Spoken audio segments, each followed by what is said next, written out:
NEET தேர்வு விவகாரத்தில் திமுக அரசு போடும் இரட்டை வேடம் வெளிவந்து விட்டதாக எதிர்க்கட்சித் தலைவர் எடப்பாடி பழனிசாமி சாடல்.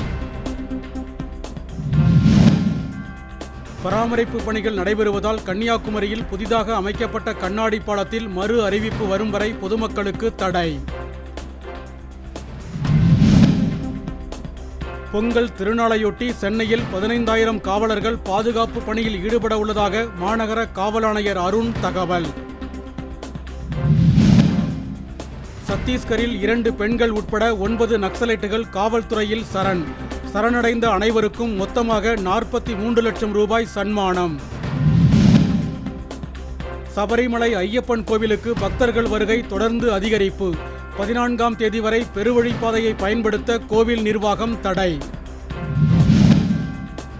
சென்னை போரூரில் உள்ள தனியார் கல்லூரியில் நடைபெற்ற சமத்துவ பொங்கல் விழாவில் மாட்டு வண்டியில் பயணம் செய்து மாணவிகள் உற்சாகம்.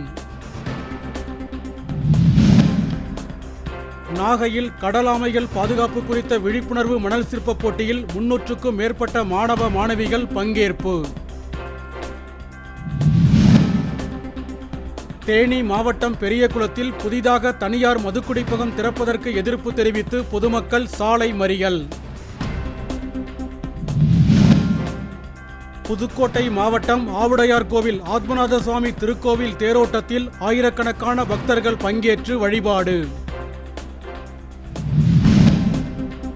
உடுமலை அருகே சாலை நடுவே தடுப்புச் சுவரில் ஏறிய எரிவாயு கொள்கலன் சுமையுந்து ஓட்டுநர் தூக்க கலக்கத்தில் இருந்ததாக காவல்துறை விளக்கம்.